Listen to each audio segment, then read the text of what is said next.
Hey everyone, hope you're doing great. Welcome back to my channel. In today's video, we'll dive into what if Deku took training seriously before meeting All Might. Smash that subscribe button, and be sure to peek at the description below. Let's begin. The park. Mizurufu, Japan. 10 years ago, the taste of dirt was familiar. It was gritty, metallic, and dry, coating the tongue with the flavor of defeat. Midoriya Izuku lay face down in the playground dust, his cheek pressed against a small, jagged pebble. Above him, the heat of the summer sun was oppressive, but not nearly as stifling as the laughter. It wasn't the joyful laughter of children playing tag. It was the sharp, jagged laughter of a hierarchy being established. Stay down, Deku! The voice belonged to Bakugo Katsuki. It was a voice that cracked with the early onset of arrogance, fueled by the terrifying, crackling explosions popping in his palms. Izuku pushed his hands into the dirt. His arms shook. He was 7 years old, and he had just tried to stop Katsuki from beating up a kid whose only crime was crying too loud. Izuku had thrown himself between the bully and the victim. He had raised his fists.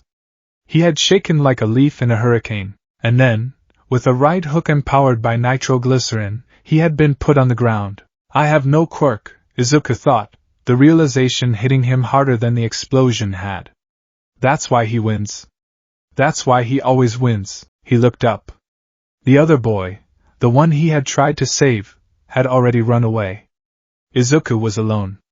Katsuki stood over him, flanked by his lackeys, his red eyes narrowed in disdain. You're a pebble on the side of the road, Katsuki sneered, smoke drifting from his hands. You can't save anyone. You can't even save yourself. You're nothing. Katsuki turned and walked away, his friends trailing behind him, leaving Izuku gasping for air in the dust. Usually, this was the part where Izuku cried. Tears were his default setting, a biological response to the overwhelming unfairness of the world. He waited for the tears to come. He scrunched his face up, waiting for the burn in his eyes. But they didn't come. Instead, Izuku felt something cold settle in his stomach. He sat up, dusting off his shirt. His notebook, Hero Analysis for the Future Volume 2, lay open a few feet away. It was scorched, a boot print stamping a muddy scar over a drawing of All Might. Izuku crawled over to it. He picked it up. His hands were small, trembling not with fear, but with the aftershocks of adrenaline. He looked at the drawing of All Might. The symbol of peace was smiling. He was huge. He was powerful. All Might saves people because he is strong, Izuku thought. Kaken hurts people because he is strong. The boy ran away because he was weak. I am on the ground because I am weak. He stood up. His knees were scraped and bloody. It's not enough, he whispered to the empty playground. He looked at his notebook. Pages and pages of quirk analysis. Strengths, weaknesses, special moves. He knew that Kamui Woods was weak to fire. He knew that Mount Lady had poor collateral damage control in urban centers. He knew everything about everyone, and it had been useless. Knowledge without the power to act was just trivia. Mom isn't going to fix this, he said, his voice gaining a strange, hollow steadiness. The doctors aren't going to fix this. Wishing isn't going to fix this. He closed the notebook. The charred paper crunched in his grip. If I want to be a hero, Izuku said, staring at the retreating back of Bakugo Katsuki, I have to be something else. I can't just be a fan. He walked home. He didn't run. He didn't cry. He walked with a limp, nursing a bruised rib, his mind racing not with fantasies, but with calculations. The Midoriya apartment. That evening, Midoriya Inko was a woman perpetually on the verge of worry. When the door opened and she saw her son covered in dust, with a bruise blooming on his cheek and his clothes torn, she dropped the spatula she was holding. Izuku! She rushed to him, her hands hovering over his injuries, her quirk gently pulling a tissue box toward her. Oh my goodness, what happened? Was it Katsuki again? I should call Mitsuki. This is getting out of hand. You're hurt. Oh baby, I'm so sorry. She wrapped her arms around him, burying her face in his messy green hair. I'm so sorry, Izuku. I'm so sorry. She was apologizing for his lack of a quirk. She always did. Every injury was a reminder of what she hadn't given him. Izuku stood stiffly in her embrace. Usually, he would melt into her, seeking comfort. Today, he felt like a structure made of iron that hadn't quite cooled yet. "Mom," he said. "I'll get the first aid kit," Inko babbled, pulling back, her eyes wet. "We'll clean this up, and I'll make katsudon, okay? Your favorite. We can watch the video. The one with All Might." "Mom." Something in his tone stopped her. It wasn't the high-pitched whine of a child. It was flat. Serious. Inko froze, looking at her 7-year-old son. His eyes, usually so round and watery, were dry. They were focused. "I don't want to watch the video," Izuku said. Inko blinked. You don't? No." Izuku walked past her, placing his scorched notebook on the dining table. "The video doesn't help. Watching All Might save people doesn't teach me how to save people." He turned to face her. "Mom, I need you to do something for me." Inko wrung her hands. "Anything, Izuku. You know that. Do you want a new action figure? A new backpack? I want you to sign me up for a dojo," Izuku said. Inko stared at him. A dojo? Like martial arts?" "Yes," Izuku nodded. "Judo. Or karate. Or Muay Thai. Whatever is closest. Whatever is hardest." "But Izuku." Inko's face crumbled with concern. "Honey, the other boys, they have quirks. If you go into a fight, you'll just get hurt again. You're so fragile. I don't want to see you get hurt. I'm already getting hurt," Izuku yelled. The silence that followed was heavy. Izuku regretted the volume, but not the words. He took a breath, composing himself, acting far older than his years. "Mom," he said softly, holding up his bruised arms. "I am already getting hurt. Every day. Because I'm weak. Because I'm an easy target." He walked over to his mother and took her trembling hands. "You said you were sorry," Izuku said, looking her in the eyes. "You say it all the time. You're sorry I don't have a quirk. You're sorry I can't be like All Might." Inko sobbed, nodding. I'm so sorry." "Then stop apologizing," Izuku said firmly. "And help me. If I don't have a quirk, I have to be stronger than the people who do. I have to be twice as fast. 3 times as smart. I have to be able to fight them." "Izuku, if you don't sign me up," Izuku said, "I'll just go out and fight them anyway. And I'll keep losing. Please, Mom. Give me a chance. Don't protect me. Prepare me." Inko looked at her son. She looked for the baby who needed to be swaddled, but she saw a boy with a jaw set in stone. She saw the bruises on his skin, but also the fire in his eyes. It wasn't the fire of a dream anymore. It was the fire of a forge. She wiped her eyes. She took a deep breath. "Okay," she whispered. "Okay, Izuku." Aldera Junior High. 7 years later. Present day. The morning sun filtered through the blinds of the classroom, illuminating dust motes dancing in the air. The teacher droned on about career aptitude tests, a monotonous buzz that most of the students ignored.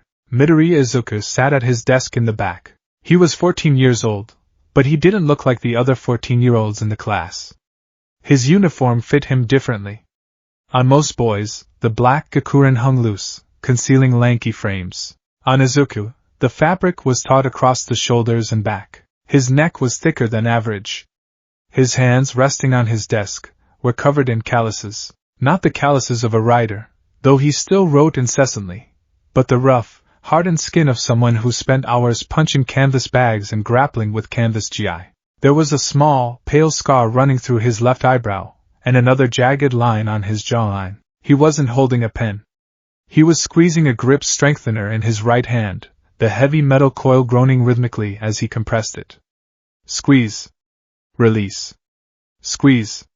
Release. "Since you're all third years, it's time to think seriously about your future," the teacher said, holding a stack of papers. "I would pass out these career forms, but," he chuckled, tossing the papers into the air. "Why bother? I know you all want to go into the hero course." The class erupted. Quirks flared. Hands turned into rocks, eyes stretched out on stalks, water floated in the air. It was a carnival of genetic superpowers. Izuku didn't cheer. He kept squeezing the grip trainer. 142. 143. Yes, yes, you all have wonderful quirks, the teacher said, calming them down. But remember, public quirk usage is against the law. Hey, teach! The voice cut through the noise like a whip crack. Bakugo Katsuki sat with his feet on his desk, leaning back with an arrogance that sucked the air out of the room. Don't lump me in with these losers, Bakugo said, a feral grin on his face. These extras will be lucky to end up as sidekicks to some D-lister. I'm the real deal. The class shouted in outrage, but Bakugo ignored them. I've got perfect grades, Bakugo continued. I've got the strongest quirk. I'm going to surpass All Might and become the richest hero of all time. I'm the only one here who's going to UA High. The teacher checked his clipboard. Oh, that's right. Bakugo is aiming for UA. Whispers broke out. UA was the fortress, the pinnacle. It had a 0.2% acceptance rate. But the teacher added, peering over his glasses, it says here that Midoriya is also applying to UA. The silence that followed was absolute. It lasted for 3 seconds. Then, the laughter started. It wasn't the unified mockery of childhood. It was confused, incredulous laughter. Midoriya? No way. You can't get into the hero course just by studying. He's quirkless. Crack. The sound of an explosion shattered the laughter. Bakugo was out of his seat, launching himself toward Izuku's desk. DKU. Bakugo slammed his hand down on Izuku's desk, unleashing a blast that scorched the wood and sent smoke billowing up. You reject? You think you can stand in the same ring as me? You're worse than these extras, you're quirkless. You think they'll let a defective toy like you into UA? Izuku hadn't flinched. While the rest of the class recoiled from the blast, Izuku had simply leaned back in his chair, just enough to avoid the heat. He looked up at Bakugo through the smoke. His green eyes were calm, analyzing the drift of the sparks, the stance of Bakugo's legs. They got rid of that rule, Izuku said calmly. His voice was deeper than it used to be. There's no rule against quirkless students applying. It's just precedent. Precedent means it doesn't happen. Bakugo roared. He swung his other hand, aiming a popping explosion right at Izuku's face. In the old days, Izuku would have cowered. He would have covered his head and begged. Not today. In a blur of motion, Izuku's left hand shot up. He didn't block the explosion, that would be stupid. Instead, he slapped Bakugo's forearm on the inside of the wrist, redirecting the aim. Pop! The explosion detonated harmlessly to the side, scorching the air next to Izuku's ear. The class gasped. Even Bakugo looked stunned for a microsecond. Izuku had parried him. Izuku stood up slowly. He wasn't as tall as Bakugo, but he was dense. He radiated a quiet, compressed energy. Don't do that in class, Katsuki, Izuku said. He didn't call him Kaken. He hadn't for years. You'll damage the furniture. Bakugo's face turned a shade of red that bordered on purple. His hands smoked violently. You think you're tough because you took a few karate classes? You think that makes up for being empty? I think it helps me not get burned, Izuku replied, picking up his bag. The bell had rung during the commotion. Get out of my way. Bakugo stood his ground, vibrating with rage. You're a glitch, Deku. A bug in the system. You want to be a hero? You want to be useful? Bakugo leaned in, his voice dropping to a cruel whisper that only Izuku could hear. Take a swan dive off the roof of the building, Bakugo hissed. And pray you get a quirk in the next life. The cruelty of the statement hung in the air. It was a death sentence delivered as advice. Izuku froze. His hand tightened on the strap of his yellow backpack. For a second, the calm mask slipped, and pure, unadulterated anger flashed across his face. His knuckles turned white. He could hit him. He knew exactly how to do it. A liver shot. A sweep of the leg. Bakugo relied on his quirk for movement. His actual balance was overconfident. Izuku could put him on the floor in 3 seconds. No, Izuku told himself, the discipline of 7 years of martial arts overriding the urge. Heroes don't attack out of anger. Heroes don't escalate. Izuku exhaled slowly through his nose. He looked Bakugo dead in the eye. Careful, Katsuki, Izuku said coldly. Saying things like that. If I actually did it, that would be instigation of suicide. That goes on your permanent record. You'd never get into UA with a criminal history. He shouldered past Bakugo, bumping him hard enough to make the explosive teen take a step back. Think before you speak. Tactical advice. Izuku walked out of the classroom, leaving a stunned silence in his wake. The streets of Musudafu. After school, Izuku walked home, his headphones on, but no music playing. He used them to dampen the city noise so he could think. He was angry. The confrontation with Bakugo had rattled him more than he let on. Swan dive off the roof, he thought, kicking a can across the pavement. Idiot. He has so much talent, so much power, and he has the personality of a villain. Why does the universe give power to people like that? He pulled out his notebook. Hero Analysis for the Future, number 13. It wasn't just drawings anymore. It was dense with physics equations, grappling diagrams, and nutritional plans. He turned to the page on Mount Lady, who had debuted that morning. Gigantification. Powerful, but limits mobility in narrow streets. She relies on brute force. If she fought a villain with high agility in a subway tunnel, she'd lose. She needs to learn grappling to control opponents without crushing buildings. He sighed, closing the book. Analysis was his comfort zone. It was the one place where he was the master. But reality was different. He passed the tattoo parlor. He passed the convenience store. He turned into the underpass that cut beneath the highway. It was a shortcut, dark and cool. The shadows stretched long across the concrete. Izuku's footsteps echoed. Step. Step. Step. He stopped. The echo was wrong. There was a wet, sliding sound coming from the manhole cover behind him. Izuku spun around, dropping into a defensive stance instinctively. His feet spread shoulder-width apart, hands raised to guard his face. Green sludge oozed out of the grate. It piled up, swelling, forming a massive, liquid shape with manic, bulging eyes. A medium-sized skin suit. The villain gurgled, his voice sounding like drowning. You'll do perfectly, kid. Izuku's eyes widened. A villain. Here. Now. Don't worry, the sludge hissed, lunging forward like a tidal wave. It'll only hurt for about 45 seconds. Then it's all over. Fluid body. Izuku's mind raced, even as terror spiked in his chest. No solid mass to punch. Blunt force is useless. Grappling is useless. He turned to run, sprinting toward the light at the end of the tunnel. He was fast, one of the fastest in his grade, but the sludge was faster. It lashed out, a tendril of muck wrapping around his ankle. Gotcha! Izuku was yanked off his feet. He hit the ground hard but rolled with the impact, tucking his chin. Before he could recover, the sludge was on him. It forced its way into his mouth, his nose. It tasted like sewage and oil. It burned. Can't breathe, Izuku gagged, clawing at the liquid wrapping around his throat. His vision blurred. The villain was forcing himself inside, trying to take over his body. Don't struggle, the villain whispered in his ear. I'm just hiding from him. Just let me in, Izuku's lungs screamed. Panic, cold and primal, tried to seize his limbs. I'm going to die. I'm going to die here. Bakugo was right. I'm nothing. No, the thought roared through his mind. Think. Analyze. He's fluid. He has no bones. But he has eyes. He has teeth. Izuku stopped thrashing aimlessly.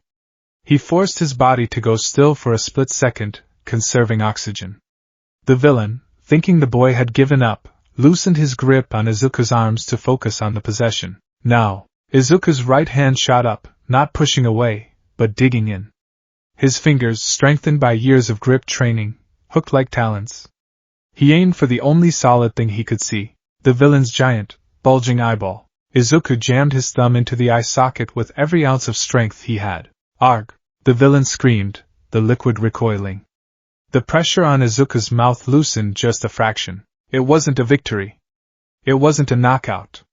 But it was an opening. Izuku gasped, sucking in a tiny, precious breath of air. He didn't let go.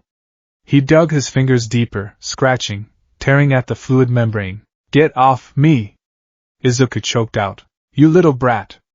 The villain thrashed, slamming Izuku against the tunnel wall. Pain exploded in Izuku's back, but he kept clawing. He kicked out, driving his heel into what he hoped was a sensitive mass of sludge. He was buying seconds. He was fighting a hurricane with a toothpick, but he was fighting. Suddenly, the manhole cover exploded upward. Have no fear! The voice was booming, heroic, and familiar. Izuku's vision was spotting with black dots, but he saw the silhouette. A massive figure, muscular and imposing, framed by the light of the sewer entrance. For I am here, All Might. The villain froze. No! He tracked me? All Might didn't waste time with speeches. He pulled back a fist that looked like a sledgehammer made of justice. Texas. Smash! The punch didn't even touch the villain. The wind pressure alone was a cannon blast. The air in the tunnel compressed and detonated. The sludge was blown apart. The liquid body scattered, splattering against the walls and ceiling in a chaotic rain of green ooze. Izuku was thrown back by the wind, tumbling across the concrete. He skidded to a halt, coughing violently, hacking up sludge. He lay on his back, staring up at the ceiling. His throat burned. His ribs ached. But he was alive. He rolled over, wiping the slime from his face. Apologies, young man. All Might was already gathering the scattered bits of the villain into 2 empty soda bottles. He moved with a speed that defied physics. I didn't mean to get you caught up in my justice ing. This fellow was a slippery one, Izuku stared. The symbol of peace. In the flesh. He scrambled to his feet, ignoring the pain in his legs. All Might. Indeed! All Might flashed a grin that shone brighter than the tunnel lights. And good work fighting back. You bought me the second I needed. Most civilians just freeze up. All Might finished bottling the villain and capped the sodas. Well, I must be off to deliver this guy to the police. Stay safe, kid. He crouched down, preparing to jump. Wait. Izuku stepped forward. He had to ask. He had the notebook in his back pocket. But more importantly, he had the question. The question that had driven him to do 1,000 push-ups a day, to take hits that made his bones rattle, to study until his eyes bled. Wait, I have to ask you something. No time. Evil never sleeps. All Might launched himself into the air. Izuku didn't think. He didn't analyze. He moved. He sprinted and jumped, grabbing onto All Might's oversized cargo pants just as the hero took off. The G-force was immense. The wind whipped at Izuku's face, distorting his skin. Hey! Now is not the time for a ride along. Let go! All Might shouted, trying to push Izuku off. If I let go, I'll die! Izuku screamed, the wind flapping his lips. We're too high. All Might looked down. They were hundreds of feet in the air. Oh. Right. Good point. Just keep your mouth and eyes closed. They landed on a rooftop a minute later. It was a clumsy landing, Izuku rolling to absorb the impact while All Might touched down heavily. That was reckless! All Might scolded, though he looked strangely tired. He placed a hand on his side, coughing. I really must go. Wait! Izuku scrambled up. He was shaking. Please. Just one question. All Might paused. Smoke began to rise from his body. Izuku clenched his fists at his sides. He looked at his own hands. They were scarred. They were rough. They were the hands of a fighter, but were they the hands of a hero? I don't have a quirk, Izuku said. All Might stopped moving. I've been bullied my whole life for it, Izuku continued, his voice gaining strength. They told me to give up. They told me I was broken. He looked up at All Might's broad back. But I didn't listen. I trained. I learned judo, karate, jujitsu. I studied every hero and villain. I made my body into a weapon because I didn't have one born inside me. Izuku took a deep breath. I held that villain back. I hurt him. I didn't freeze. He stepped closer. All Might, can I be a hero without a quirk? If I work harder than anyone else? If I'm willing to break every bone in my body to save someone? Can I be like you? Silence descended on the rooftop. The wind rustled Izuku's hair. Without a quirk. All Might's voice sounded strange. Weak. There was a poof of steam. Izuku watched in horror as the muscular giant before him deflated. The mass vanished, leaving behind a skeletal, gaunt man with sunken eyes and sharp angles. He spat a mouthful of blood onto the concrete. Wha? Izuku stumbled back. Where is All Might? You're a fake. I am All Might, the skeletal man sighed, wiping his mouth. He sat down heavily on the ventilation unit. Just the real version. He lifted his shirt. Izuku gasped. The side of the man's torso was destroyed. A massive, purple spiderweb of scar tissue covered his ribs and lungs. It looked like a crater. 5 years ago, All Might said, his voice raspy. A villain did this. Half my respiratory organs were destroyed. I lost my whole stomach. I can only do hero work for about 3 hours a day now. The rest of the time, I look like this. Izuku stared at the wound. His analytical mind instantly calculated the damage. Breathing capacity reduced. Metabolic stress. Chronic pain. He's been fighting the world's greatest evils while dying slowly. You ask if you can be a hero without a quirk, All Might said, looking at the ground. Young man. I look at this wound, and I see the reality of this job. It's not just posing and signing autographs. It's fear. It's death. All Might looked Izuku in the eye. Pros are always risking their lives. Some villains just can't be beaten without power. That sludge villain? If I hadn't arrived, your martial arts wouldn't have saved you. You would have suffocated. Izuku flinched. It was true. I appreciate your spirit, All Might said softly. And your training. I can see you've worked hard. Your grip was strong. Your stance is solid. He stood up and walked to the door of the roof. But I cannot in good conscience tell you that you can be a hero without a quirk. The risk is too great. If you want to help people, become a police officer. They get teased, but it's a fine profession. All Might open the door. It's good to dream, kid. But you have to be realistic. The door clicked shut. Izuku was alone on the rooftop. The words echoed in his head. Be realistic. Izuku looked at his hands again. The calluses. The scars. He felt a tear finally roll down his cheek. He wiped it away angrily. Realistic, he muttered. He walked to the edge of the roof and looked down at the city. Smoke was rising in the distance. A fire? An explosion? He's wrong, Izuku whispered. But his voice lacked conviction. He has to be wrong. But the doubt was a cold knife in his gut. The symbol of peace, the man he had modeled his entire life around, had looked at his hard work and said, not enough. Tatooine shopping district. Moments later, Izuku walked through the streets like a zombie. He had left the notebook on the roof. He didn't care. Police officer, he thought bitterly. Maybe he's right.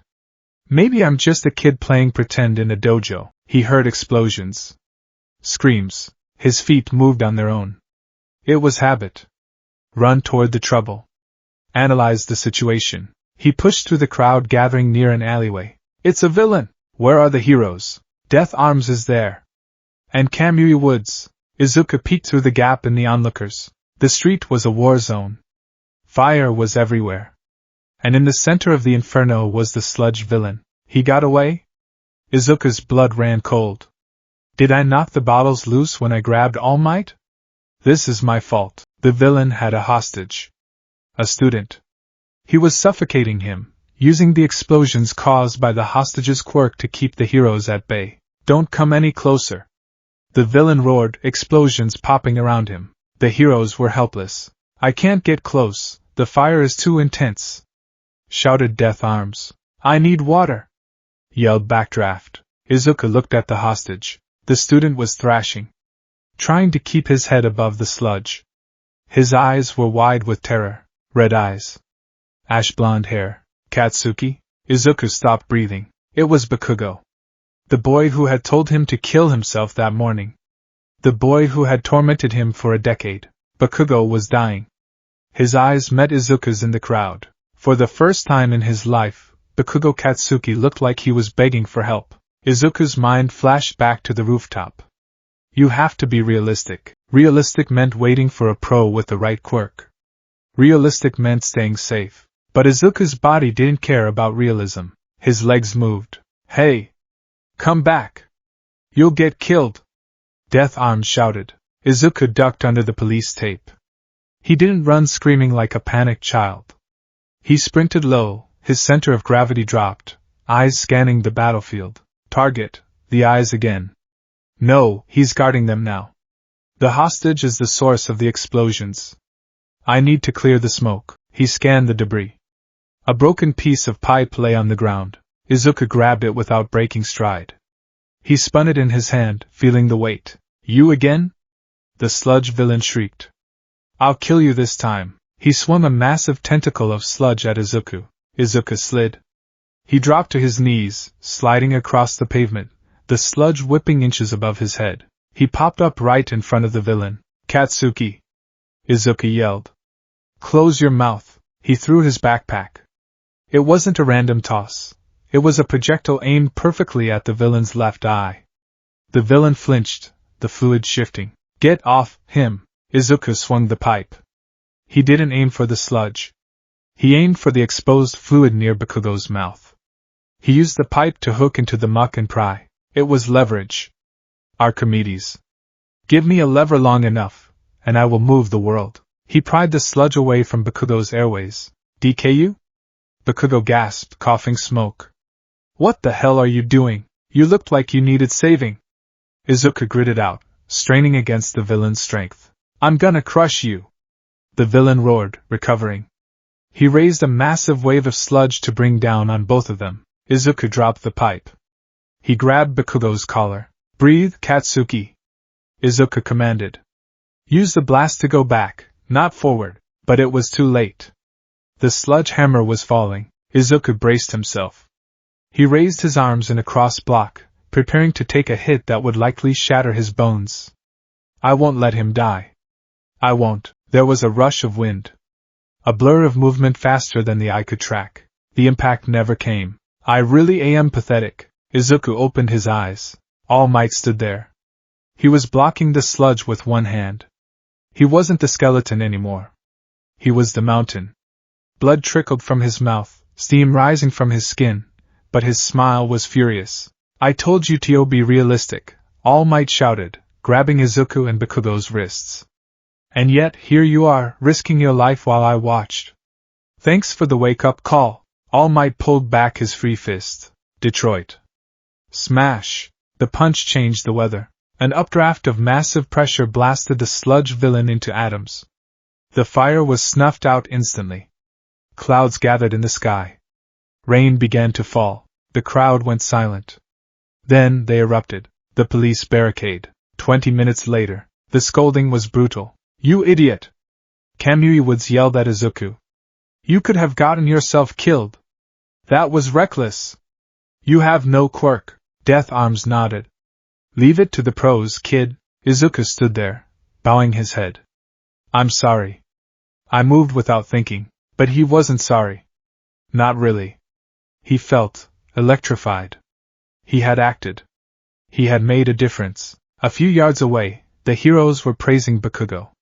That quirk is amazing. You held out so long. You're a natural. Bakugo wasn't listening. He was staring at Izuku with a look of pure confusion. Eventually, the police let Izuku go. He walked home in the twilight, his body aching, his uniform ruined. Deku! Izuku turned. Bakugo ran up to him, stopping a few feet away. He was panting. I didn't ask for your help. Bakugo shouted, his voice cracking. I didn't need you. I could have handled it. Don't think you looked cool. You're still a quirkless loser. Bakugo turned and stomped away. Izuku watched him go. He smiled, just a little. You're welcome, Katsuki. He turned to keep walking. I am here. All Might slid out from around a corner, striking a pose before instantly exploding into a cloud of steam and reverting to his skeletal form. Young Midoriya. All Might coughed, blood spraying slightly. All Might? Izuku blinked. Shouldn't you be at the hospital? Or resting? I escaped the reporters, All Might wheezed. I had to find you. The hero straightened up. He looked at Izuku. The boy was battered, covered in soot, but standing tall. I have a correction to make, All Might said serious. On the roof. I said you couldn't be a hero without a quirk. Izuku looked down. I know. It was reckless. It was, All Might agreed. But of all the people there today, the pros, the civilians, me, you were the only one who acted. You didn't have powers. You had a metal pipe and guts. All Might placed a hand on his chest. Top heroes have stories about their school days, All Might said. And most of them have one thing in common. Their bodies moved before they could think. Izuku's eyes widened. Tears began to well up. That happened to you today, didn't it? Yes, Izuku whispered. My legs, they just moved. All Might smiled. It wasn't the commercial smile. It was genuine. You told me you trained your body to be a weapon, All Might said. I looked at you and saw a fanda. But I was wrong. I looked at your hands today, young Midoriya. I saw the scars. I saw the discipline. All Might pointed a finger at Izuku. You built the vessel. You prepared the spirit. And today you proved the heart. Izuku fell to his knees, clutching his chest. The dam broke. The tears came, hot and fast. You can become a hero. Izuku sobbed, his head hitting the pavement. It was the validation he had waited 10 years for. But All Might continued, I have a proposal for you. Izuku looked up, wiping his face. A proposal? I have a secret, All Might said. My quirk, it can be passed on. Passed on? Izuku's analytical brain short-circuited. That's impossible. Quirks are genetic. Unless you have an A-type stockpiling mutation that acts like a retrovirus. Stop murmuring. All Might laughed. It's true. It's called one for all. One person cultivates the power and passes it to another. I have been looking for a successor. All Might looked at the boy. He didn't look frail. He looked like a coiled spring. Usually, All Might said, I would tell a successor that they need to spend months cleaning a beach to build the muscle mass to hold this power. If you try to take it with a weak body, your limbs will explode. Izuku flinched. Explode? Yes. But... All Might walked over and squeezed Izuku's shoulder. The muscle under the uniform was rock hard. You don't need to clear a beach, All Might said, his eyes gleaming. You've already done the work. Your body is ready. What you need isn't muscle. What you need is technique. All Might held out his hand. 10 months until the UA entrance exam. I won't just train you to be strong. I will train you to be a soldier of peace. I will teach you how to fight. Do you accept? Izuku looked at the hand. He thought of the dojo. The blood. The sweat. The mockery. He stood up. He wiped the last tear away. The crying child was gone. The fighter remained. I accept, Izuku said. Good. All Might grinned, transforming into his muscular form for just a second. Then let's get to work. The streets of Musudafu. Immediately following the incident, the rain had stopped, leaving the asphalt slick and reflecting the neon glow of the city signs. The air smelled of ozone, damp concrete, and the lingering, acrid scent of the sludge villain's demise. Midoriya Izuku walked alongside Toshinori Yagi, the true form of All Might.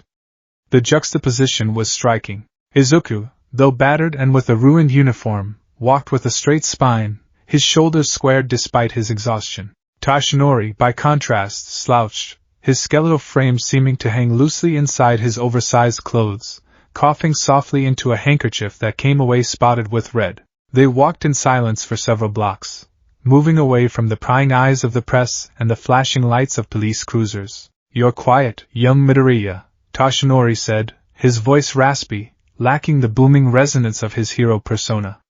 Rethinking your decision? Izuku shook his head, his green hair bouncing slightly. No. I'm analyzing. Analyzing? The transfer mechanism, Izuku said, his eyes narrowing in thought. He didn't sound like a 14-year-old fanba. He sounded like a medical student. You said cultivate and pass on. That implies the quirk isn't a genetic mutation bound to your DNA sequence in the traditional sense. It behaves more like a localized energy stockpile that can be biologically grafted onto a new host. If it were purely genetic, you need a blood transfusion or, well, children. But you said pass on, which implies a voluntary somatic transfer. Toshinori blinked. He stopped walking and stared at the boy. Yes. Exactly. He scratched the back of his gaunt neck. I was just going to tell him to eat my hair, but he's making it sound like a thesis defense. You're sharp, Toshinori admitted, resuming his walk. Sharper than I was at your age. I was just a punk who wanted to make a difference. You dissect things. It's how I survive, Izuku replied quietly. When you're the smallest thing in the room, you have to know how the machine works so you don't get crushed by the gears. They reached a small neighborhood park, deserted in the late evening. Tashinori sat on a swing, the chains groaning under even his diminished weight. He motioned for Izuku to take the swing next to him. Sit. We need to talk about the reality of what I'm offering you. Izuku sat. He didn't swing. He planted his feet firmly on the sand, resting his scarred hands on his knees. One for all, Tashinori began, looking up at the moon. It is the crystallization of power. It is the collected strength of 8 generations of heroes, stockpiled and growing, waiting for the 9th. He turned his sunken eyes to Izuku. But it is also a curse, Midoriya. It was created to destroy a specific evil. A man named All for One. Izuku's breath hitched. All for One? The urban legend? The crying baby theory? He is real, Tashinori said grimly. And he was the one who gave me this wound. He gestured to his destroyed torso. I thought I killed him 5 years ago.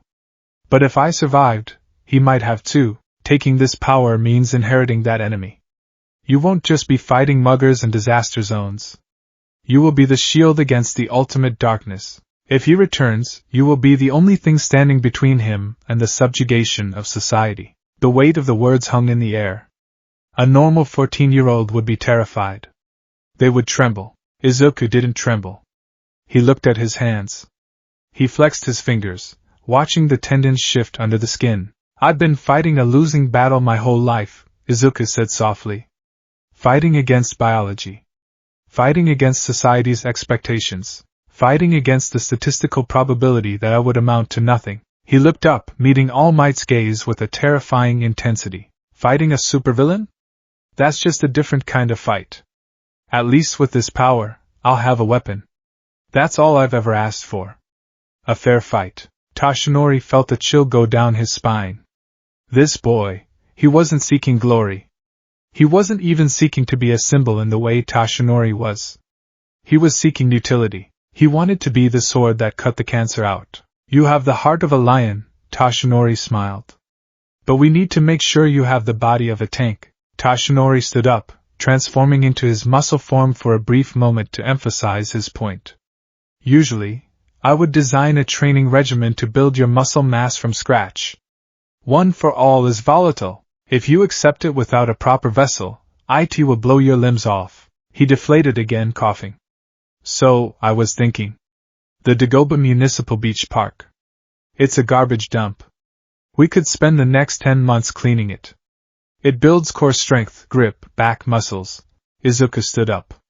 He unbuttoned his Gakurin jacket. All Might, Izuku said calmly. I don't mean to be disrespectful. But I don't need to move trash to build grip strength. He took off the jacket, revealing the white dress shirt underneath. It was tight, straining against the chest and arms. Izuku rolled up his sleeves. His forearms were cords of dense muscle. Veins traced paths over the radius and ulna. His wrists were thick, reinforced by years of impact training. I bench press 100 kilograms for reps, Izuku stated, his tone matter-of-fact.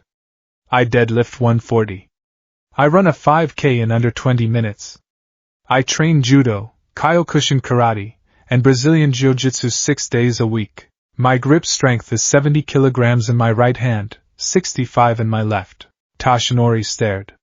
He really looked. In the baggy school uniform, Izuku looked like a modest, slightly stocky student. With the sleeves rolled up and the posture set, he looked like a pit bull. Tashinori walked over. He poked Izuku's bicep. It was like poking a piece of mahogany wrapped in skin. Holy starlight, Tashinori muttered. You're ripped. I told you, Izuku said, buttoning his cuff. I prepared the vessel. I just need the fuel. Tashinori laughed. It was a genuine, boisterous laugh that made him cough violently again. Well, that changes things. That changes everything. Tashinori wiped a tear of mirth from his eye. I expected to spend 10 months playing personal trainer to a stick figure. But you're ready for the next step immediately. Which is? Combat integration, Tashinori said, his face turning serious. Having muscles is one thing. Having a quirk that hits like a freight train is another. If you have the strength, we don't need to waste time hauling fridges. We can spend the 10 months teaching you how to use the power without killing yourself. Tashinori placed a hand on Izuku's shoulder. Meet me at Dagoba Beach tomorrow morning at 5 a.m. Wear your GI. Yes, sir. Izuku bowed, a sharp, martial 45-degree angle. And Midoriya? Yes? Get some sleep. You look like you went 12 rounds with the truck. I feel like it, too, Izuku admitted, a small, tired smile finally breaking his stoic mask. The Midoriya apartment. Later that night, Inko Midoriya was pacing. The news was on, playing the loop of the sludge villain incident. They had blurred the faces of the students involved, but a mother knows her son's silhouette. She knew his backpack. She knew the way he stood. When the door unlocked, she was there instantly. Izuku! She tackled him. Izuku, prepared for the impact, braced himself and caught her, absorbing the momentum so they didn't both fall over. I saw the news. The green sludge. The fire. Were you, oh my god, Izuku, were you fighting a villain? Inko was vibrating with anxiety, checking his face, his arms, pulling at his torn collar. Mom, I'm okay, Izuku said, his voice gentle. He guided her to the couch. I'm okay. I had to help. Kaken was in trouble. You could have died. Inko sobbed. I signed you up for the dojo so you could defend yourself from bullies, not to fight monsters made of slime. I know, Izuku said. He sat beside her, taking her hands. But Mom, it worked. I didn't freeze. I didn't get hurt. The training, it saved me. And it saved Kaken. Inko looked at him. She saw the exhaustion in his eyes, but she also saw a calmness she hadn't seen in years. Usually, after a scare, Izuku would be a mess. Tonight, he was the one comforting her. I have news, Izuku said carefully. He had practiced this lie on the walk home. He hated lying to her, but he couldn't tell her about One for All. Not yet. It was too dangerous. What news? Inko sniffled. All Might was there, Izuku said. He saw me. He saw what I did, Inko gasped. He did? He told me I have potential, Izuku said. He said that with my martial arts background, I could be a hero even without a quirk. He offered to coach me. For the UA entrance exam, Inko's hands flew to her mouth. All Might? The All Might? Is going to coach you? Yes. It's a secret program, Izuku added quickly. So I can't tell anyone. But I'm going to be training with him every morning before school. Inko stared at her son. For years she had watched him destroy his body in that dojo, coming home with bruises and sprains, driven by a desperation she couldn't heal. She had watched him write in those notebooks, waiting for a miracle that biology had denied him. And now, the miracle had arrived. Not a quirk, but a chance. Oh, Izuku, she cried, hugging him again. I'm so proud of you. My baby. You worked so hard. Izuku hugged her back, resting his chin on her shoulder. He closed his eyes. I'm going to do it, Mom, he whispered. I'm going to be a hero. Aldera Junior High. The next morning, the atmosphere in the classroom was weird. Usually, the morning air was filled with chatter, spitballs, and the occasional explosion from Bakugo showing off. Today, it was quiet. When Izuku walked in, 20 heads turned. They had all seen the news. Even with the blurred faces, everyone knew who the quirkless kid with the pipe was. Izuku walked to his desk. He ignored the stares. He sat down, pulled out his textbook, and began to read. Hey, Midoriya, a student named Sato, not the Sugar Rush one, whispered. Was that really you yesterday? With the sludge guy? Izuku didn't look up. Yes, dude, another kid said. You're crazy. You actually poked his eye out? It was a tactical necessity, Izuku murmured, turning a page. The back door slammed open. Bakugo Katsuki stood in the doorway. He looked like he hadn't slept.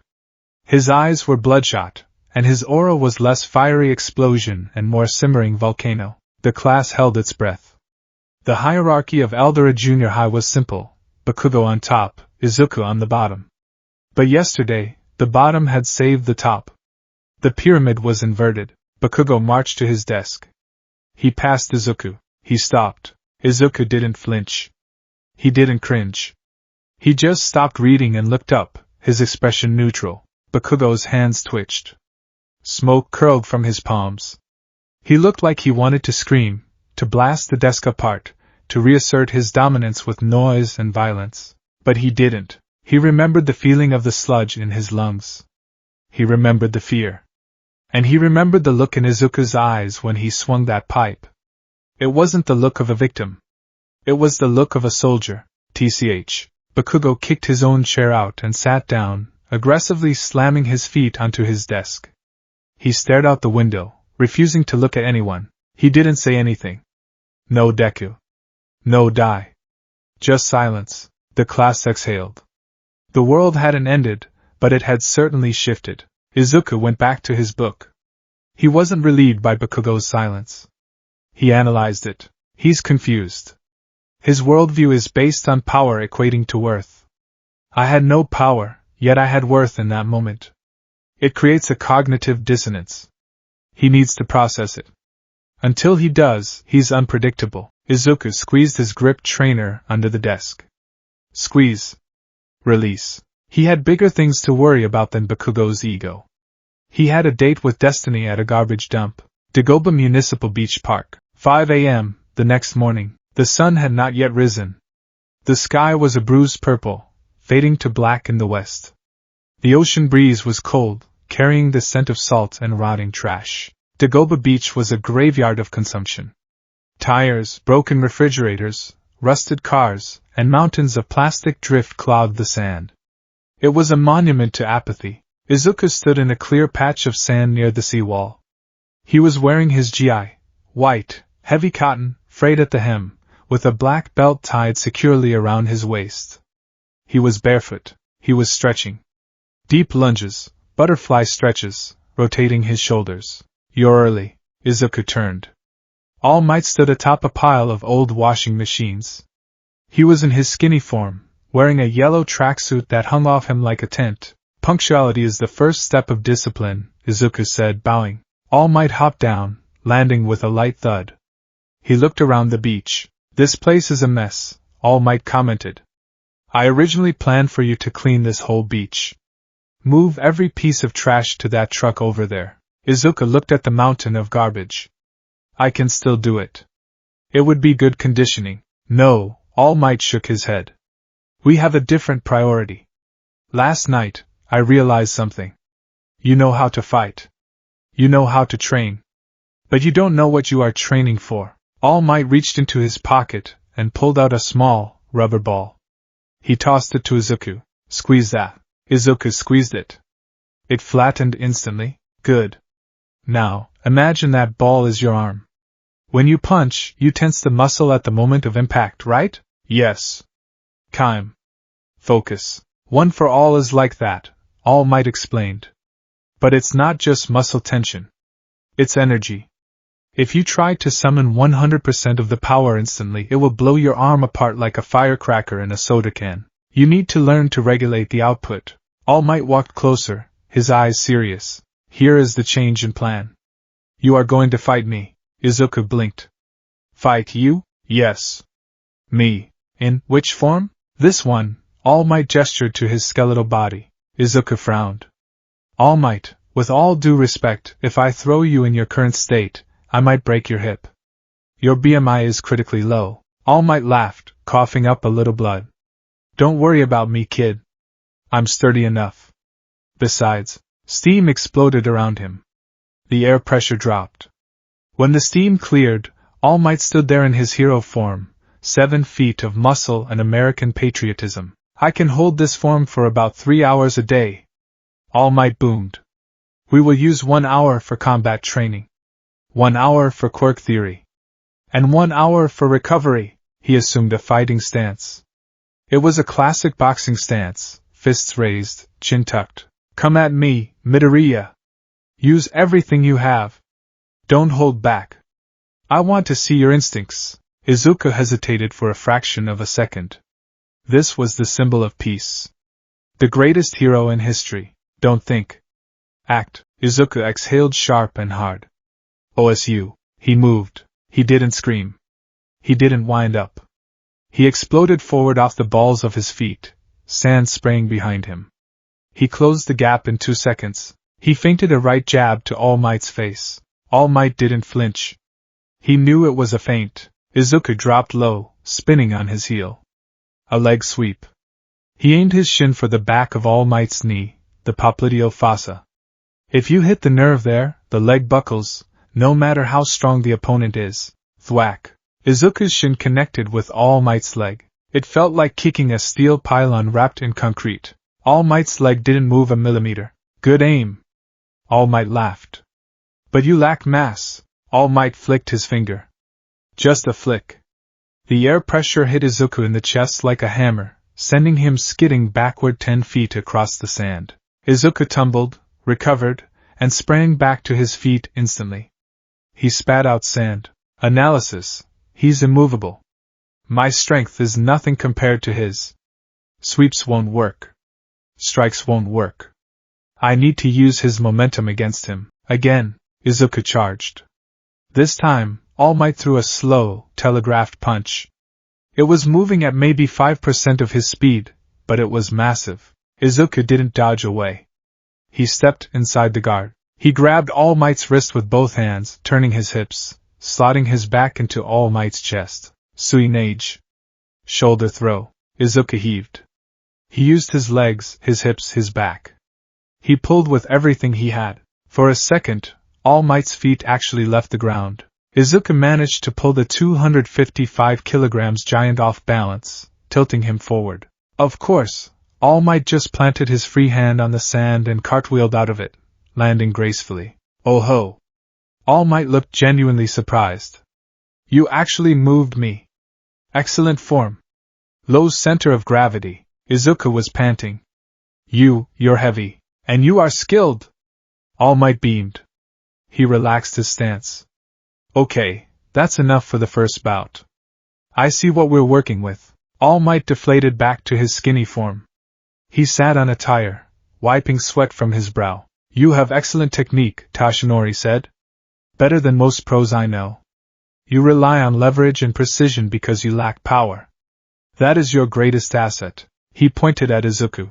Most people who get one for all, well, me. I just punched things harder. I relied on the quirk. You, however, if we give you the power, you won't need to punch harder. You can use the power to enhance the throws. Izuku's eyes lit up. He pulled a waterproof notepad out of his GI. So, instead of using 100% for a smash, Izuku muttered, scribbling furiously, I use 5% to increase the velocity of the hip rotation. Kinetic energy equals 1/2 mass times velocity squared. If I double the speed of the entry, the force of the throw quadruples. I could flip a Gigantomachia class villain using their own inertia enhanced by OFA torque. Tashinori smiled.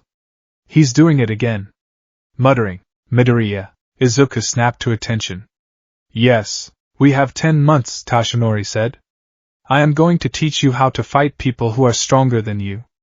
But more importantly, I am going to teach you how to be a symbol. Tashinori looked out at the ocean. People think being a symbol means smiling and punching. But it means being the person who knows what to do when everyone else is panicking. You did that yesterday. Now we just need to give you the batteries to power that processor of yours. Montage, the 10 months. Month 1, the baseline. The training was grueling. It wasn't just lifting weights. It was functional combat conditioning. All Might had Izuku sprinting through the soft sand while carrying tires. He had him swimming against the current. But the real work was the sparring. Every day, Izuku fought All Might. And every day he lost. But every day, he lasted a few seconds longer. Month 3, the theory. Think of the egg in the microwave, All Might said, eating a bento box on the pile of trash. It explodes because the internal pressure exceeds the shell's structural integrity, Izuku replied, bandaging his knuckles. Right. So don't be the egg. Be the microwave. That analogy makes no sense, All Might. Look, just don't explode. Visualize the power flowing like water, not expanding like gas. Izuku noted this down. Fluid dynamics versus thermodynamics. Visualization key, laminar flow. Month 6, the limit. Izuku hit a wall. His body was strong, but his reaction times were lagging against All Might's speed increases. You're thinking too much. All Might yelled, dodging Izuku's kick. You're analyzing the angle of my punch before you dodge it. Stop analyzing. Just feel the air pressure. Izuku closed his eyes. He stopped looking for visual cues. He listened. The scrape of a boot on sand. The intake of breath. He ducked. All Might's fist occupied the space where his head had been a millisecond ago. Yes. Month 9, the vessel completed. Izuku stood on the beach. He was unrecognizable from the boy of 10 months ago. He wasn't bodybuilder bulky, that would hinder his flexibility, but he was dense. His muscles were like steel cables. The baby fat was gone from his face, leaving a sharp jawline. He looked at the pile of trash. He hadn't been trying to clean it, but over the course of the training, using fridges as weights, throwing cars for leverage practice, he had inadvertently cleared half the beach. You're ready, Toshinori said. He wasn't smiling. He was solemn. The day of the entrance exam. Dagoba Beach, dawn. The sun was rising, painting the ocean in gold and crimson. The beach was clean. Well, the section they used was. Izuku stood facing the ocean. He wore his school uniform. Toshinori stood beside him. He held a small, golden hair in his fingers. The entrance exam is in 3 hours, Toshinori said. You have done everything I asked. You have bled, you have sweat, and you have analyzed until my ears bled. He held out the hair. This is it, Midoriya. The torch is passed. Izuku looked at the hair. It was underwhelming. Eat this, All Might said. Izuku stared. Excuse me? To inherit the power, you have to ingest some of my DNA. This is the fastest way. Izuku's face went pale. That is highly unsanitary. Is there no other vector? A blood sample? Saliva exchange. No, wait, that's worse. Just eat the hair, young Midoriya. Izuku sighed. He took the hair. He looked at it with the same tactical analysis he gave a villain. Keratin strand. Low digestibility. Needs to be swallowed quickly to avoid the gag reflex. He put it in his mouth and swallowed dry. He shuddered. Gross. Now. All Might transformed, striking a pose. Feel it. Do you feel the power surging? Izuku stood there. He waited. He poked his stomach. I feel a little indigestion. All Might deflated. It takes a few hours to digest and process. By the time the practical exam starts, it should be online. He placed a hand on Izuku's shoulder. Listen to me carefully. When you activate it, don't try to use 100%. If you do, you will break your arm. Based on your body density, I estimate you can handle, maybe 5% safely. Maybe 10% if you push it. 5%, Izuku repeated. Okay. 5% is better than 0%. Go, All Might said, pointing toward the city. Go to UA. Show them what a hero looks like. Izuku bowed deeply. Thank you, All Might. I won't let you down. He turned and ran. He didn't jog. He sprinted. His legs ate up the pavement. He felt light. He felt strong, and deep in his stomach, something was beginning to simmer. It wasn't just the hair. It was a warmth. A hum. Like a generator spinning up to speed. UA High School, the gates, the massive glass structure of UA loomed over the students. It was the fortress of dreams. Izuku walked through the gate. He wasn't trembling. He wasn't muttering. He was focused. He saw other students. Some looked nervous. Some looked arrogant. He saw Bakugo ahead of him, walking with his hands in his pockets. Bakugo didn't look back. He knew Izuku was there. The silence between them had stretched for 10 months. It was a ceasefire line waiting to be crossed. Izuku took a step and tripped. It was a loose paving stone. A classic klutz moment. Gravity took hold. Mistake. Foot placement error. Recovery initiated. He didn't scream. He didn't flail. His core tightened. He tucked his chin. He prepared to roll into a break fall that would save his face and uniform. But he didn't hit the ground. He floated. Whoops. Are you okay? Izuku looked up. A round-faced girl with brown hair and rosy cheeks was touching his backpack. He was hovering 3 inches off the ground. I used my quirk to stop you, she said, smiling brightly. It's bad luck to trip, right? She released him. He landed on his feet with cat-like balance. Good reaction time, Izuku noted automatically. Gravity negation? That implies tactile activation. Huh! The girl blinked. Oh yeah? I'm Uraraka Ochako. You look intense. Are you nervous? Izuku looked at her. He adjusted his backpack straps. No, he said calmly. I'm prepared. Wow. Confident. I'm shaking like a leaf. She laughed nervously. Well, good luck. She waved and ran off toward the auditorium. Izuku watched her go. Kindness. A rare trait in this competitive environment. He turned back to the building. He clenched his right fist. The warmth in his stomach was spreading. It was in his chest now. A low thrumming vibration, like standing next to a high-voltage transformer. One for all was waking up. Izuku smiled. It was a small, sharp smile. Let's go. The orientation hall. Present Mike was screaming. Everybody say hey. Silence. Tough crowd. Izuku sat in the dark, his notebook open. He wasn't drawing Present Mick's costume. He was writing down the specs of the robots. 1 pointer, fast, weak armor. Target, mobility joints. 2 pointer, heavy armor, slow. Target, sensors or gaps in plating. 3 pointer, balanced. High firepower. Avoid frontal engagement. Excuse me. A tall boy with glasses and engines in his calf stood up. Tenya Ida? Sir. The pamphlet says there are 4 types of villains, but you only explained 3. If this is a misprint, it is a shame on you, eh? And you, Ida pointed a finger straight at Izuku. You've been muttering this whole time. It's distracting. If you're here on a sightseeing trip, leave. The auditorium turned to look at Izuku. In the old timeline, Izuku would have shrunk into a ball of shame. In this timeline, Izuku slowly capped his pen. He stood up. He turned to face Ida. I am analyzing the enemy types to formulate a strategy, Izuku said, his voice carrying clearly across the silent hall.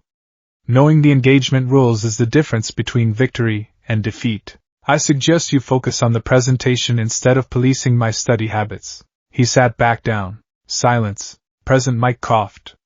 All right. Okay. Preach it. Examinee 2234. I like the attitude. Ida looked stunned. He sat down slowly, adjusting his glasses. Tactical analysis. I see. He is taking this seriously. Bakugo, sitting 2 rows ahead, didn't turn around. But he smirked. Finally grew a spine. Deku. Battle Center B. The gates. The massive metal gates of the mock city stood closed. The crowd of examinees was stretching, psyching themselves up. Izuku stood at the front. He was wearing a dark green tracksuit. He had taped his wrists and ankles. He bounced on his toes. The warmth in his body was hot now. It felt like he had swallowed a star. It was pulsating in his veins. Don't use it yet, he told himself.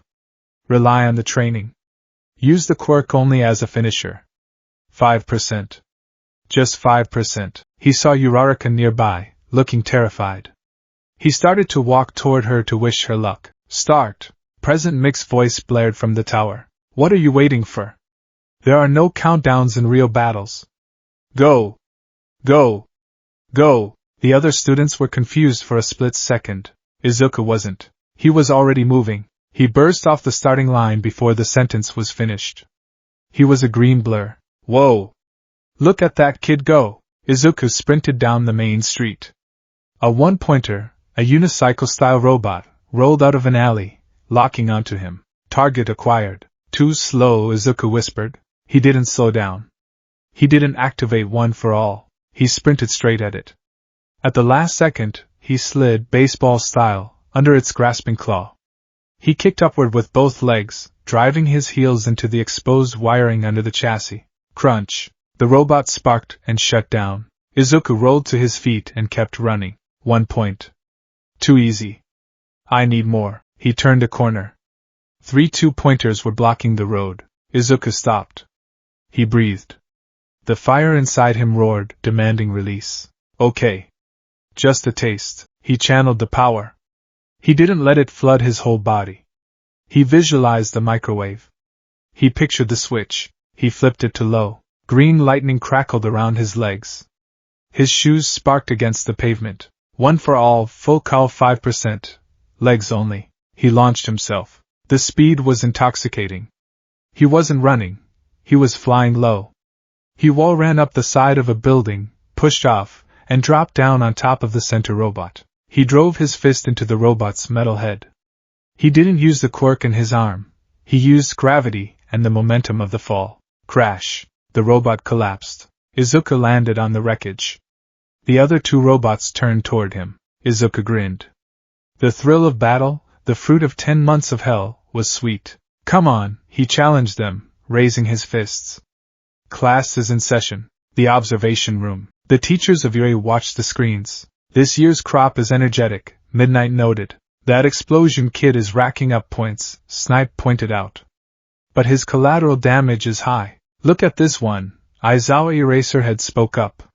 He pointed to a screen. It showed Izuku. He wasn't blasting robots.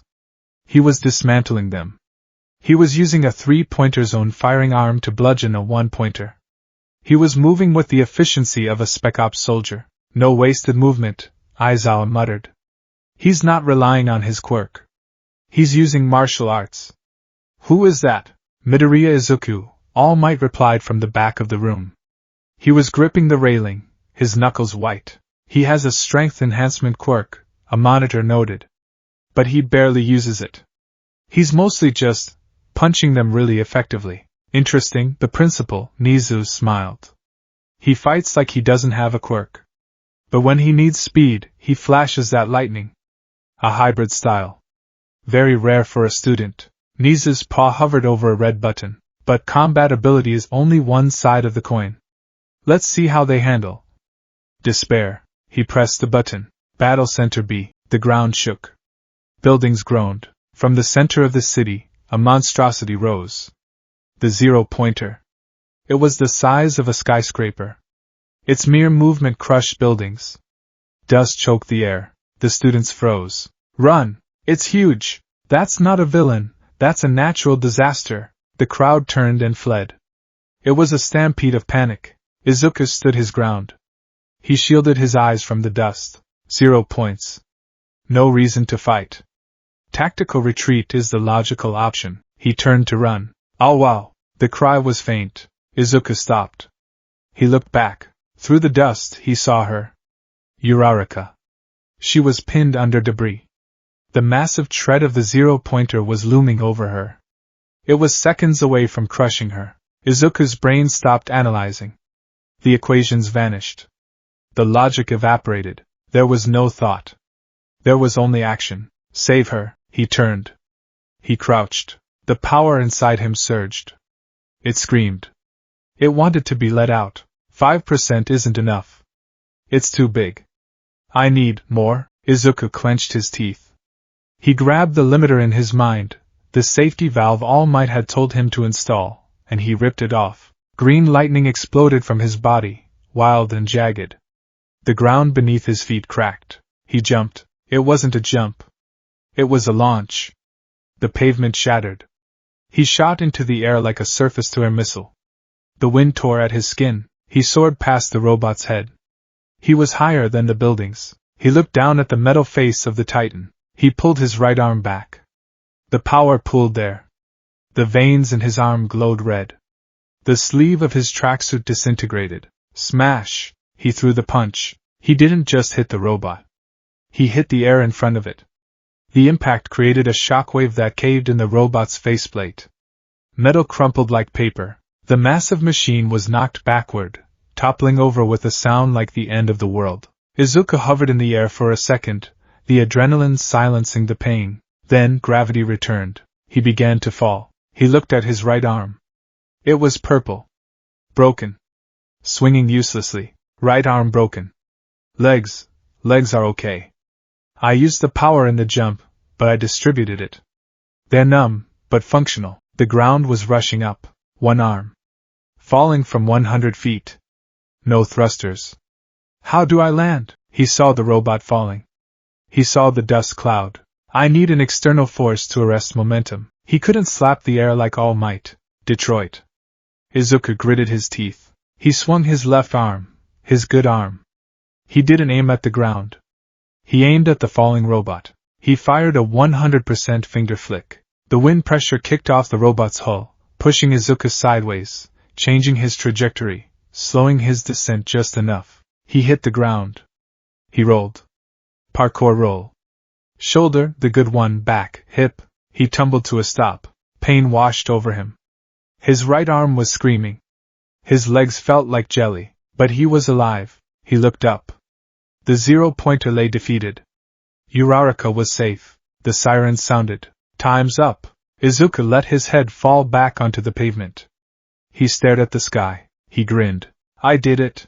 UA High School, main campus, the nurse's office. 30 minutes after the exam. The smell of antiseptic was sharp, cutting through the lingering dust and sweat that coated Midoriya Izuku's skin. He sat on the edge of a pristine white medical bed, his legs dangling, swinging slightly in a rhythm that matched his racing thoughts. His right arm was in a sling. It throbbed, a deep, bone-grinding pulse of pain that synced with his heartbeat. But it wasn't the agony he had expected. He had broken bones before in the dojo, a fractured rib from a judo throw, a cracked metacarpal from a mistimed punch on a heavy bag. He knew pain. He had catalogued it. You're lucky, Sonny, a croaky, elderly voice broke his concentration. Recovery girl, Shizenji Chio, hopped down from her high stool. She looked like a sweet grandmother, but her eyes held the sharpness of a battlefield surgeon who had seen too many reckless heroes. She poked Izuku's good arm, her finger digging into the dense muscle of his bicep. Usually, she continued, looking at the X-ray illuminated on the wall, when a boy your age uses an enhancement quirk of that magnitude for the first time, the backlash turns the bone into powder. Comminuted fractures. Torn ligaments. Nerve damage. She pointed her syringe cane at the X-ray. But look at this. A clean break of the humerus and ulna. The muscle density around the bone acted as a shock absorber. The tendons held. You didn't shatter, you just snapped. Izuku looked at the black and white image of his own skeleton. His analytical brain instantly took over, pushing the pain to the background. The force distribution was uneven, Izuku muttered, his eyes narrowing. I engaged the power at 100% in the shoulder girdle and tricep, but the skeletal structure couldn't handle the torque generated by the sudden acceleration. The muscle fibers held because of the hypertrophy training, but the bone couldn't withstand the sheer force. He looked at Recovery Girl. My legs are fine though. I used 100% for the jump, too. Your legs are thicker, Recovery Girl noted dryly. And you instinctively distributed the load through the kinetic chain of your hips and knees. Your arm took the recoil of the punch in isolation. That's why it broke. She sighed, shaking her head. All Might really knows how to pick them. You're just as reckless as he is, but at least you're sturdier. She leaned in. Pucker up. She kissed him on the forehead.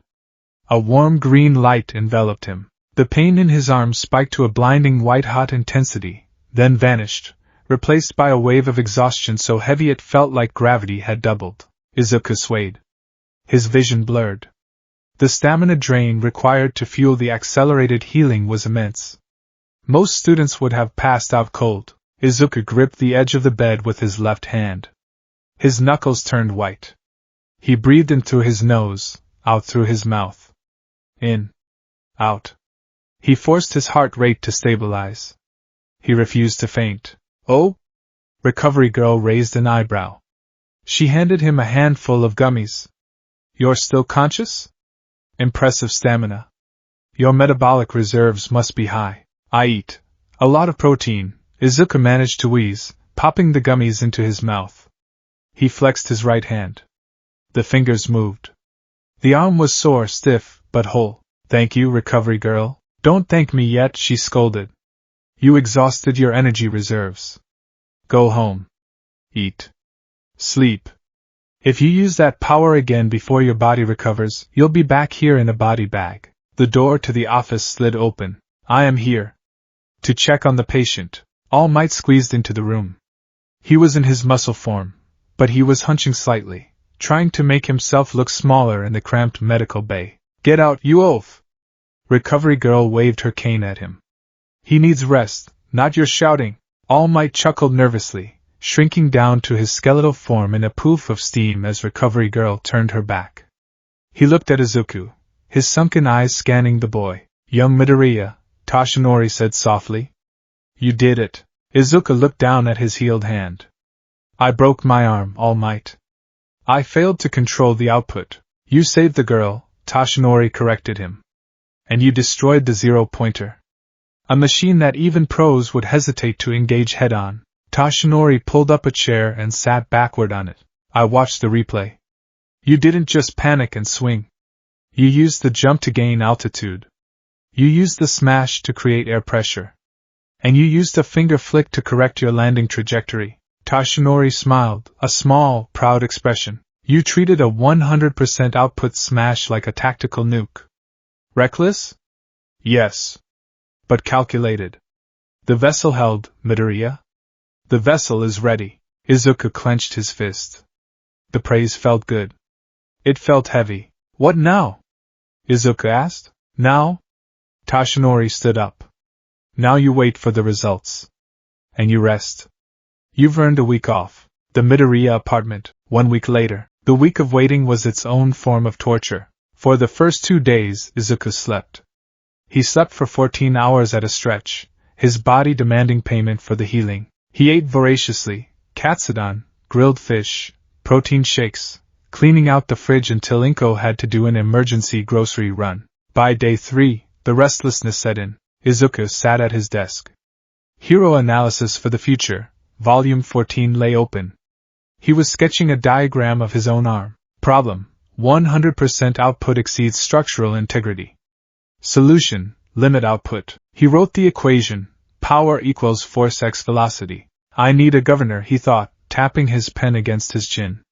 Like the rev limiter on an engine.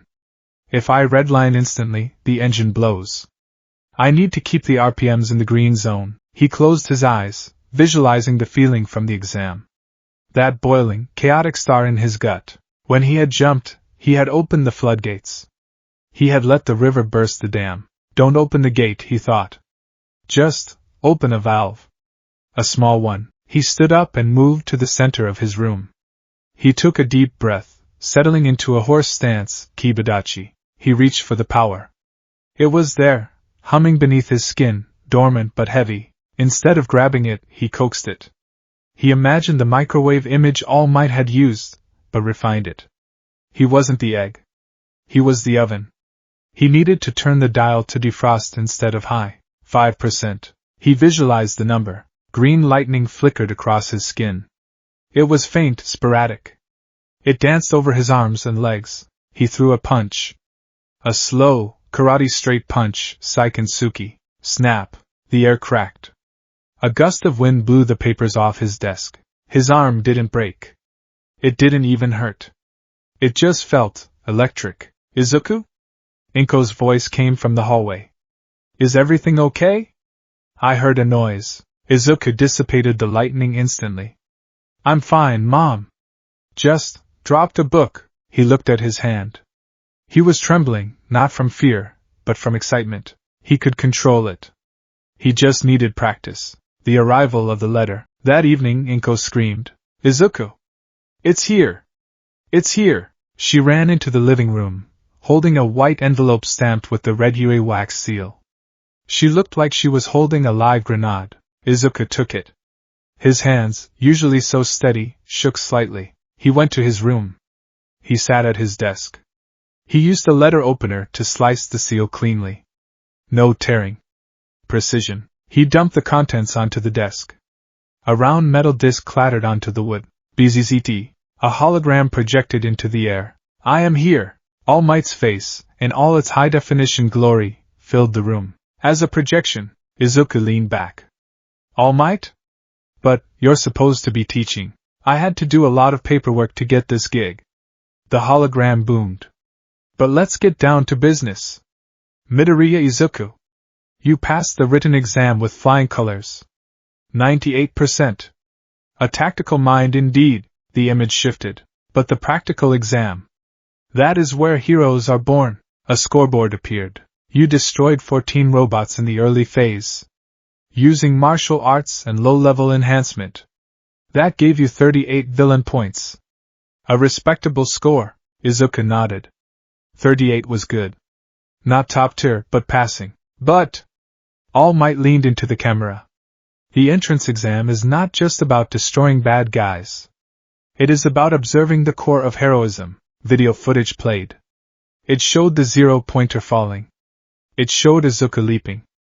It showed Uraraka looking up in awe. You sacrificed your safety to save another. You acted without hesitation. And that inspires others to act. Another clip played. It was Uraraka, standing in the negotiation room at UA. Please! She was pleading with present Mike. Can I give him some of my points? He saved me. He got 0 points because he was busy saving me.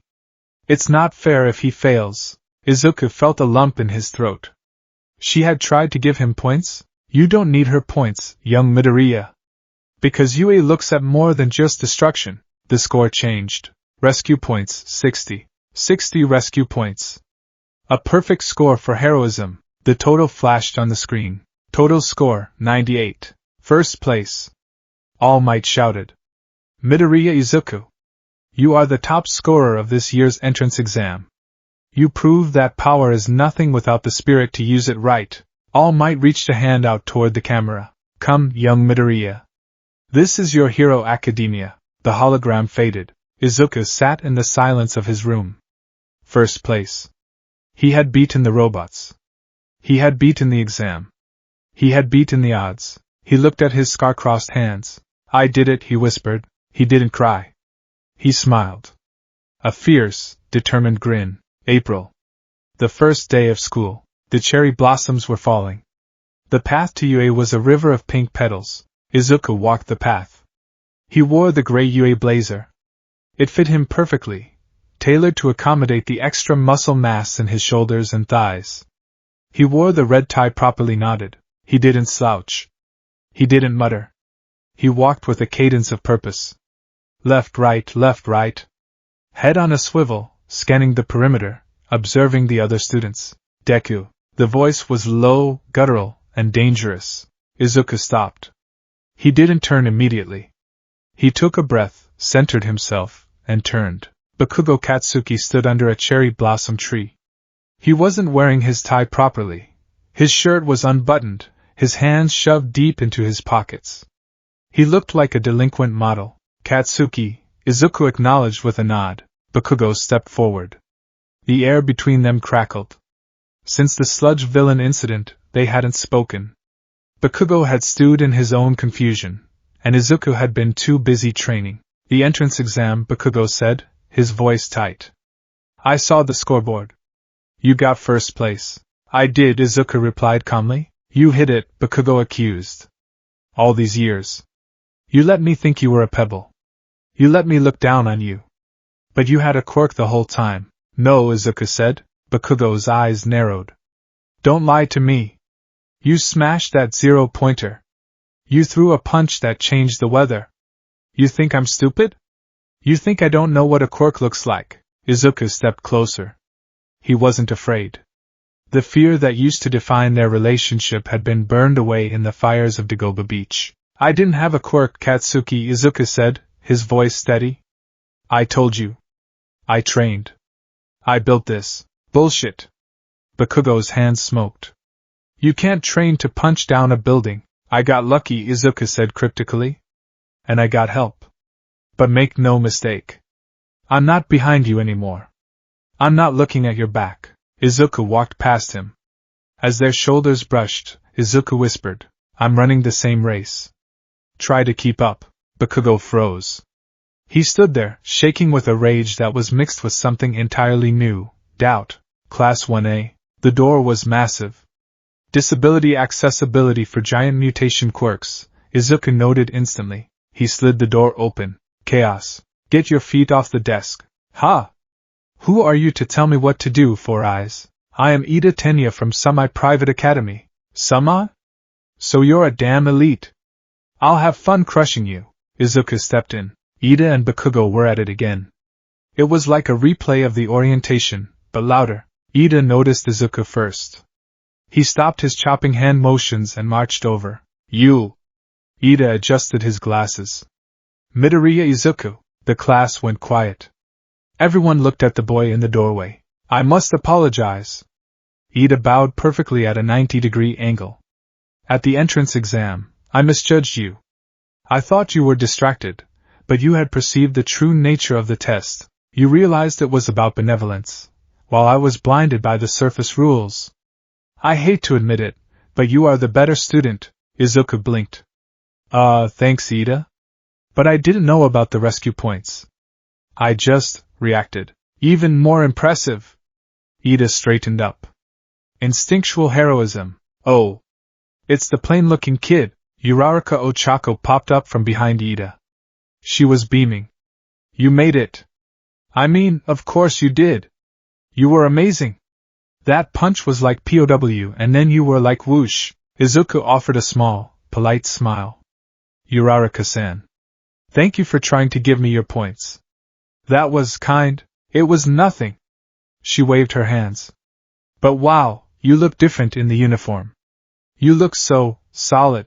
Izuku moved to his desk, seat 18. It was behind Bakugo. Bakugo sat there, radiating malice. He didn't turn around, but his shoulders were tensed up to his ears. Izuku sat down. He pulled out his notebook and a set of pens, arranging them in a neat line. He scanned the room. Detailed visual assessment of threats and allies his mind ran. The boy with the bird head, Tokoimi. Quiet. Reserved. Probably a stealth or shadow-based quirk.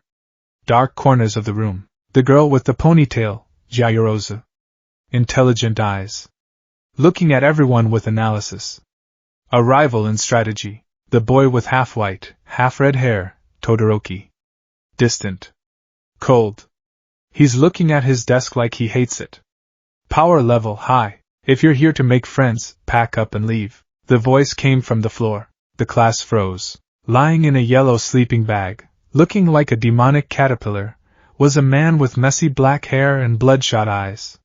He sucked on a jelly pouch. It took you 8 seconds to quiet down, the man mumbled, unzipping the bag and standing up. He looked disheveled, tired, and utterly unimposing. But Izuku saw it. The way he stood, weight evenly distributed. The scarf around his neck, capture material, woven with alloy wire, judging by the stiffness. The worn boots. Underground hero, Izuku realized. Eraserhead. Quirk, erasure. Specialist in ambush and suppression. Combat style, binding and subduing. Threat level, extreme. I'm your homeroom teacher, Aizawa Shota, the man said. Put these on and meet me on the grounds. He pulled a PE uniform out of his sleeping bag. We're doing a quirk apprehension test. A test? The class shouted. What about the ceremony? The guidance counselor? Aizawa turned at the door. If you want to be heroes, you don't have time for frilly ceremonies. UA is unrestricted in its traditions. That means I run my class how I see fit. He glared at them. Change. Fast. PE grounds. 10 minutes later, the students stood in a cluster, wearing the blue UA gym uniforms. Izuku's uniform hugged his frame. His arms were bare, exposing the faint white scars of his martial arts training and the fresh pink scar of the surgery on his right arm. Aizawa stood with a clipboard. Bakugo, Aizawa said. You finished first in the practical exam. How far could you throw a softball in middle school? 67 meters, Bakugo grunted. Try it with your quirk. Aizawa tossed him a ball. Anything goes as long as you stay in the circle. Bakugo stepped into the circle. He grinned. He stretched his arm. Die! Boom! The explosion was massive. The ball rocketed into the sky, leaving a trail of smoke. Aizawa held up his device. 705.2 meters. Whoa! That looks like fun! We can use our quirks as much as we want? The class was excited. They were teenagers with superpowers, finally allowed to off the leash. Aizawa's expression darkened. Fun? He whispered. You have 3 years to become heroes. You think the villains will let you have fun? You think natural disasters care about your enjoyment? He smiled a manic, terrifying smile. Right. Let's make this interesting. The student who ranks last in total score will be judged to have no potential, and will be instantly expelled. Eh? The class screamed. That's not fair. Natural disasters aren't fair, Aizawa countered. Power outages, collapsing buildings, mass murder, none of it is fair. Heroes are the ones who correct that unfairness. If you want to go hang out at a burger joint, go home. He looked at Izuku. His eyes lingered on the scars. Midoriya, Aizawa said. Izuku stepped forward. Yes, sensei. You broke your arm in the entrance exam, Aizawa noted. The administration says you have a raw power stockpiling quirk that you can't control. A glass cannon. Aizawa's eyes glowed red. His hair floated up. If you break your arm again today, I'll expel you on the spot. I don't have time to play nursemaid to a liability, the class gasped. It was a targeted threat. Izuku didn't flinch. He met Aizawa's gaze. Understood, Izuku said calmly. Aizawa blinked. He dropped the erasure effect. Good. Test 1, 50-meter dash. Test 1, 50-meter dash. Ida Tenya vs. Ajuitsuyu.